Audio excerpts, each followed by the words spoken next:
Hello and welcome back. I'm Charlie Kelly. I'm a sculptor from Surrey in the UK. It's just outside of London.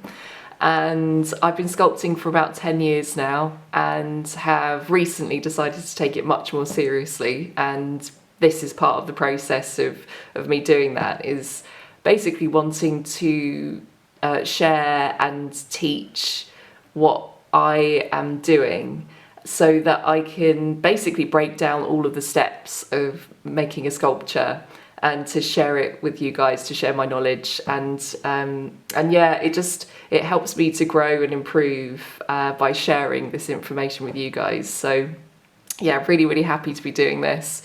And so one of the things that has come up for me recently is the level of resistance that I've felt around posting my second video and also getting back to the desk and doing the sculpting. This is something which I think most artists suffer with, is this element of resistance, so much so that there is a whole book written about it, 2 books actually, one by Stephen Pressfield called The War on Art, and one by Elizabeth Gilbert called Big Magic. And both of those books outline this element of resistance and fear that we can feel around our creative practices. And I 100% have been feeling that recently. So effectively, how the resistance shows up for me is that I will do anything but get to the table.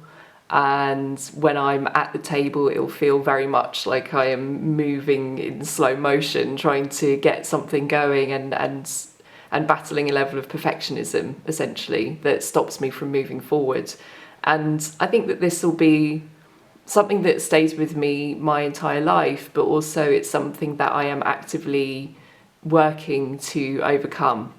So yeah, I just wanted to say that when I do get to the desk and I do the work and I do the things that I want to be making, and I think that it's always that the reward at the end of it is so much greater than the safety I can feel from not taking action and making work. So yeah, I think I would just like to say, yeah, keep going. If you're feeling the same way, then keep going, and it only ever leads to a sense of satisfaction. Okay, so on to the sculpting part of this video. So I don't normally do this, but I've got together some images of 3 sculptures that I'm going to make, which is a lima bean, a barley seed, and a rice seed. And I started by tidying up the studio. And then I did some very rough sketches of the armature and how I wanted to sculpt the pieces, just so I had it clear in my mind's eye of what I wanted to do and how to set about doing it.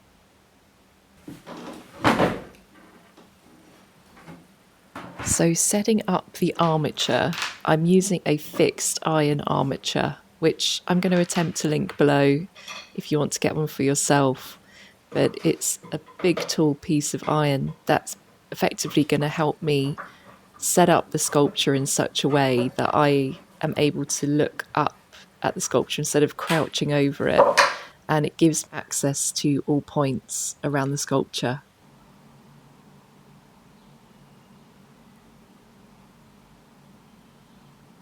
To make this next section of the armature, you're going to need some armature wire. It's aluminium wire that bends really easily, and some snips that will be able to cut through it. I'm basically feeding the armature wire through some holes that are in this armature arm, and I'm going to bend it with some round nose pliers. There's 2 holes in this top section of the armature, and I'm going to bend it round so it fits through. I'm effectively making a tourniquet through those 2 loops, so I want these 2 long sections to meet when I feed them through. Basically, the purpose for doing this, I'm just marking a hole there, so basically that's where the other hole is going to sit, and I'm going to bend the wire so it fits through the other hole. But basically I'm doing this so that I've got an upper section on this arm where I'm going to place the sculpture. And the reason why I'm doing this is so that I can basically, I have a armature section that's going to give me 360-degree access to the sculpture that I'm making. And I want it to be as sturdy as possible. Hence why you'll watch me folding and testing how wobbly the wire is while I'm doing this process, because I'm basically trying to make it so that it doesn't wobble and bounce around loads when I'm doing the sculpture itself.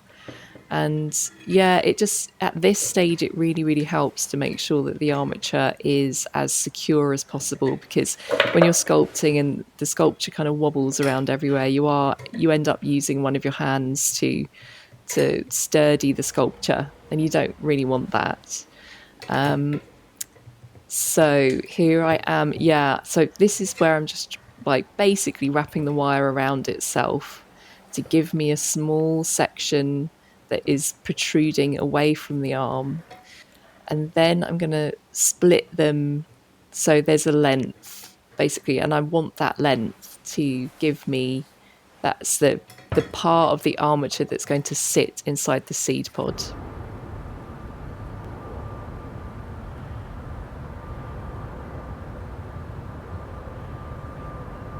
Here I'm going to use a drill to help me tighten up the armature wire.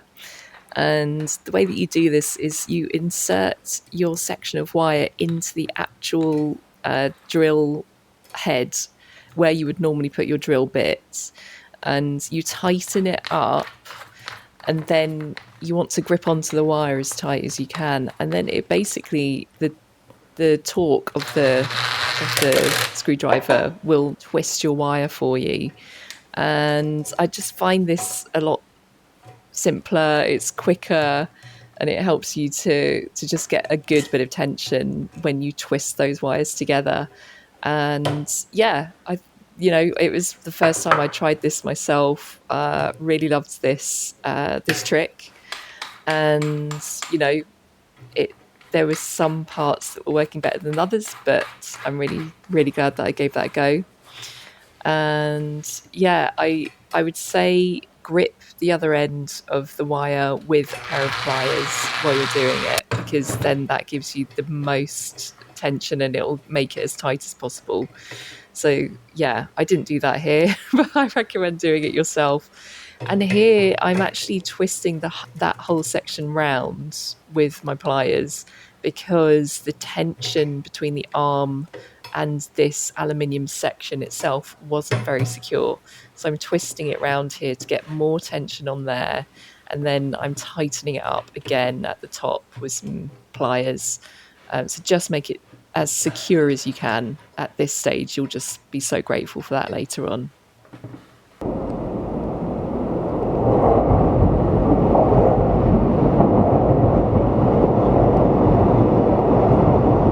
Have it be an actual career, or at least a vibe.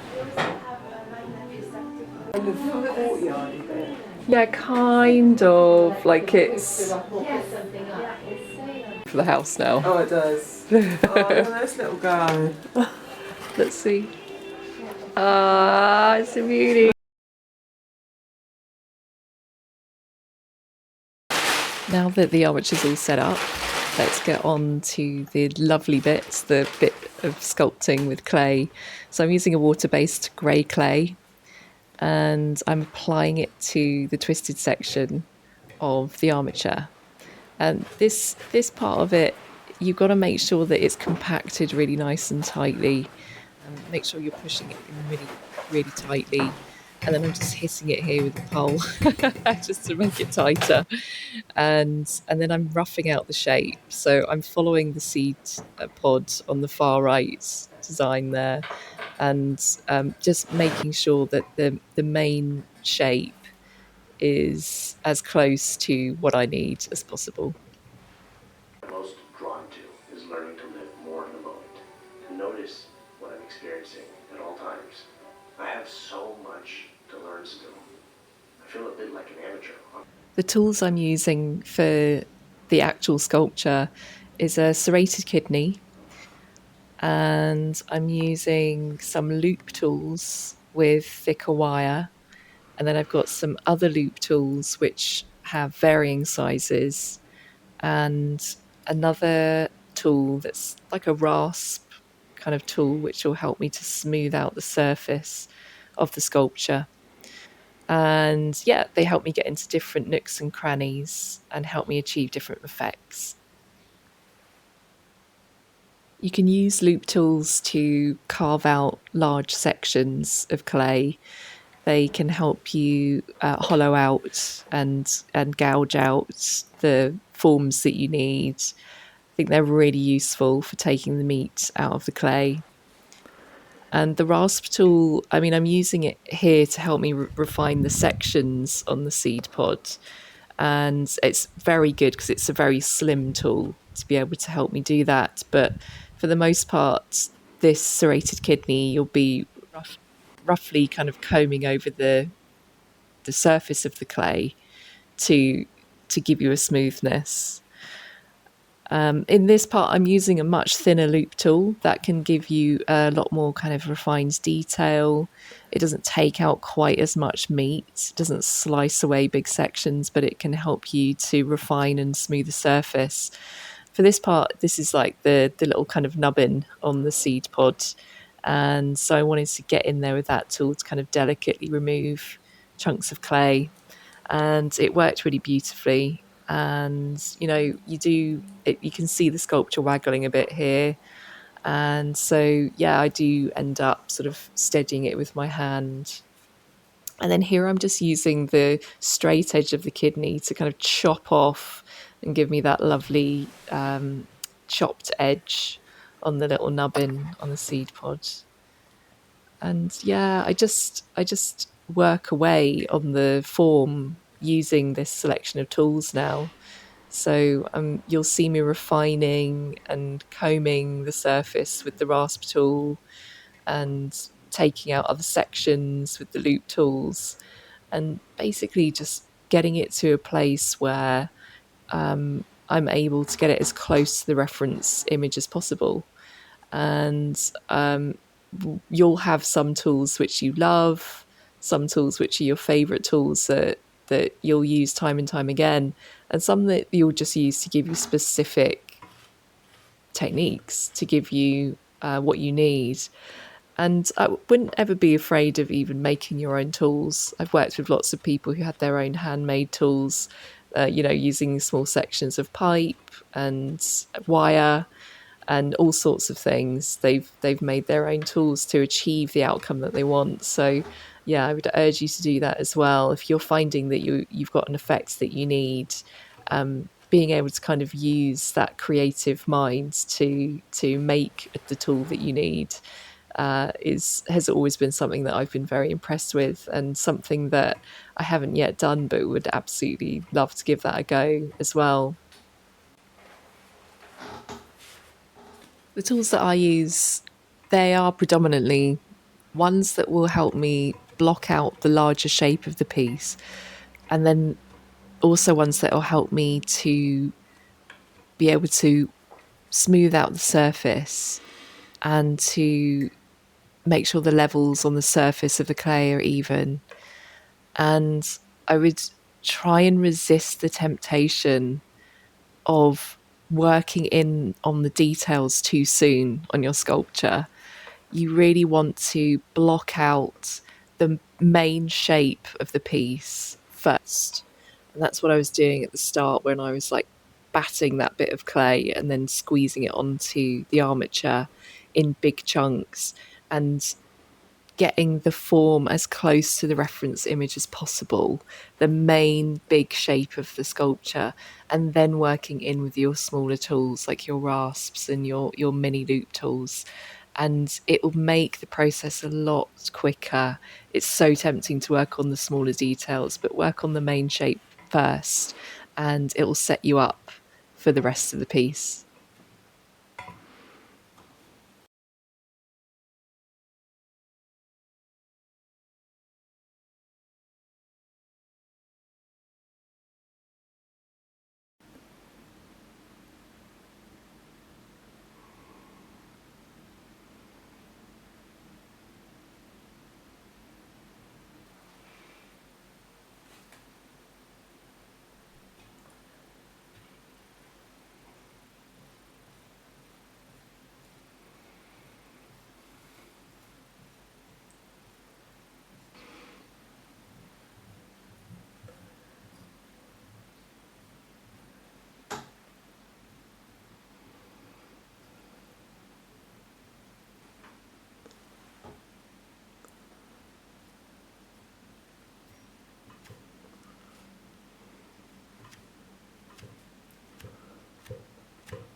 Now for the most underrated piece of kit. I love a kitchen sponge to help me sculpt. And once you've smoothed out the surfaces with those serrated tools and combed over the surface and got them to a place where you want them to be, you can go over it with a wet sponge and it just makes the surface this lovely smooth, glorious thing. And I was using the sponge to get into those little corners on the sculpture and smooth out all of the kind of teeth marks from those tools. And I just think it gives the sculpture this lovely smooth appearance. And yeah, it's something that I think I'll always do. And it just, yeah, it kind of neatens things off really nicely. And don't worry about using household items as your sculpting tools. I think they've got so many great uses. So have a look around the house and see what you can use as part of your sculpting practice.